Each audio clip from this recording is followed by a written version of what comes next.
Hey, what's up guys, Ashbfc here for another video, and this is going to be a quick video on the top 5 things I miss about gaming. Okay, now I've been around for a while, I got a lot of years of gaming under my belt, and a lot has changed since I was a young lad. Yeah, some for the good, a lot for the bad, and yeah, I've narrowed it down to my top 5 things, of a list of about 3,000. The top 5 things I miss about gaming. At number 5, I miss a time when online passes did not exist. Remember those days? I mean, what's going on with these online passes? I mean, I'm not sure how many companies are doing it now, but I know more and more are going to jump on this bandwagon. I mean, the whole point of, buying second-hand games is because they were so much cheaper. You know? That's the beauty of second-hand games. I buy a lot of second-hand games, okay, because I don't want to splash out all this money on, brand new games when it's like 40, 50 quid. It's a lot of money. And a lot of times, you ain't getting your money's worth. So yeah, that's the beauty of second-hand games. It's cheaper. It's often a lot cheaper. Oh, not anymore. Now when you open a box, you've got this thing staring at you. And it's annoying enough when you buy it brand new and you've got your online passcode, and you've got to go and type this damn thing in. It's a pain in the arse. I mean, it takes me forever. I'm the worst at typing this thing in. Not only am I incredibly slow, I would, switch the analog over to every single letter. Every single time, not once since I've been typing these codes in have I ever got it right the first time. Every time I get a message, I put an invalid code in. What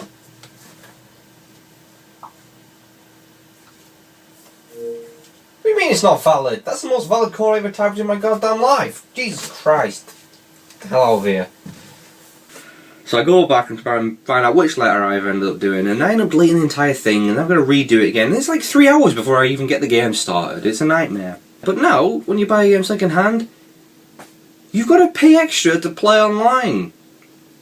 So it beats the whole point of second hand games, because they're no longer that cheap anymore when you've got to pay even more for an online pass. I hate it. In my opinion, online passes.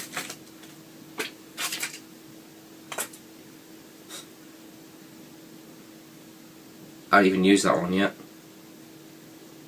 Oh.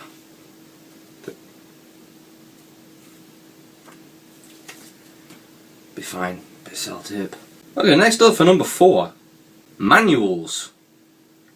Where are the manuals going? A manual is a part of the gaming package, right? They've always been there, I mean, it's not like anyone reads the manual. I sure as hell don't read the manual, but I just like to see it there, It's like, it's part of the gaming package. It's part of the new game ritual, that's what it is. I mean, you get your new game, you tear off that cellophane like there's no tomorrow, open that sucker up, yep, there's my disc, there's my manual, puts a little smile on your face, Sometimes, you have a cheeky flick through the manual, bonus points if it's in colour. Not anymore, they don't exist. This is a nowadays manual. I mean, look at this, they call it an instruction booklet.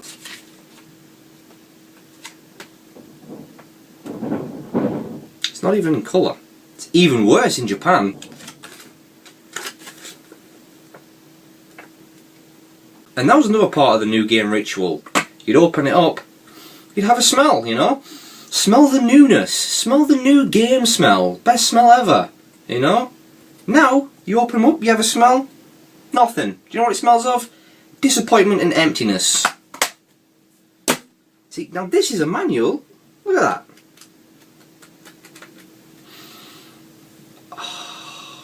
And it's in colour. Bonus points. Remember even Sega's old school sideways manuals? Look at these. Beautiful. Absolutely beautiful. I miss manuals.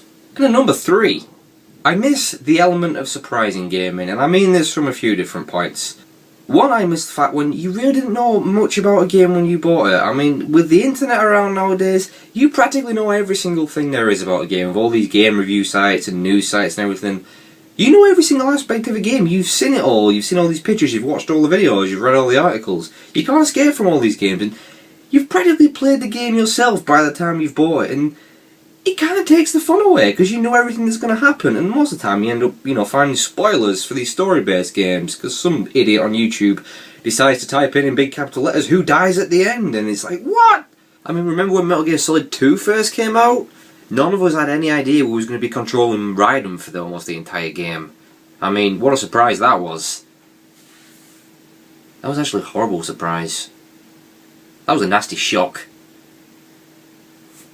Kind of defeated the point of my whole argument here. And then another thing is, when you see all these games and you see all this footage, and particularly with all these trailers that are nicely put together by experts to make a game look so much better than it's actually going to be, Dead Island, you end up being disappointed a lot because they just often don't live up to these amazing trailers that you see. Another thing I miss when I say element of surprise is like when you go to Blockbuster or something to rent games or buy games, and you would find games by accident because you knew nothing about these games. You didn't know what these games were. You'd just go into the shop or whatever and you see this huge shelf of games and you'd be like, whoa, and you wouldn't have a clue what any of these games were. And you'd base your choice on simply the box art. What game looked the coolest? And I'd find so many gems because, you know, it was amazing. I didn't know anything about these games, so I had no expectations, no nothing. I just grab a random game because of the box art, and it'd be such a good surprise, and often I'd find these amazing games, you know? Like Echo the Dolphin. Complete accident. I just had a picture of the dolphin. Brilliant game. Ristar. I picked this up from Blockbusters years ago. I liked the star. Amazing game. Golden Axe. I liked the muscly man on the front. Not in that way. I like his sword. There was a woman on there. But you get my point, right? I just miss the surprise in games nowadays, and a lot of games, they just end up being disappointments. And like I said, you know too much about the games.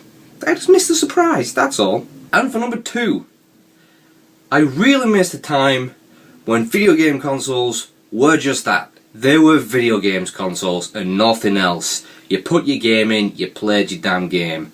Like this bad boy, put in your disc, close the lid, power it on, your game's on in seconds. Same with the old Super Nintendo. Put in your cartridge, put on your power, so well, sometimes you would actually have to blow it because it was... But, you know, whatever. Game's on. Not anymore. They're all about being multimedia devices. Oh, I hate it.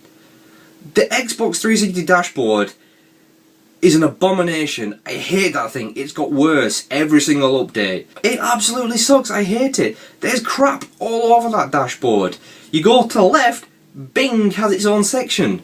Who uses Bing? Seriously. Bing! And then this is played with advertisements for Netflix, for I Love Films.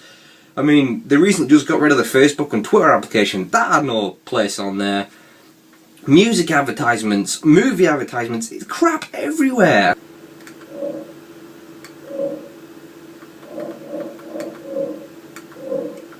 Oh God, I just want to play a game, that's all I want to do. I want to play a game. Is that so much to ask, Microsoft?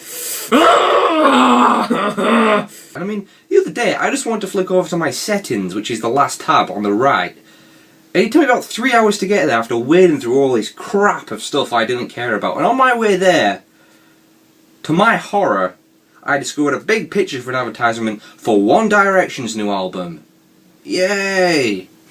Are you kidding me? One Direction's new album? Why is that on my dashboard? I was already sick to my stomach after seeing that. Then I made the mistake of looking to the bottom right. Who was there? Justin Bieber. On my dashboard. Oh, God damn it! New law in the gaming industry. My point is, at the end of the day, I buy a video game console to play games, and only games. I don't want a multimedia device, I want a video game console.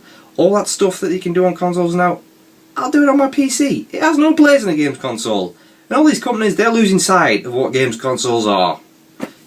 And number 1, the thing I miss the most is remember the good old days when you bought a game and you got the game.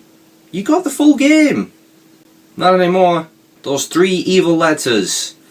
DLC. Downloadable content. The worst thing to ever happen in video games. We no longer get the full product. As if games weren't expensive enough. Oh no.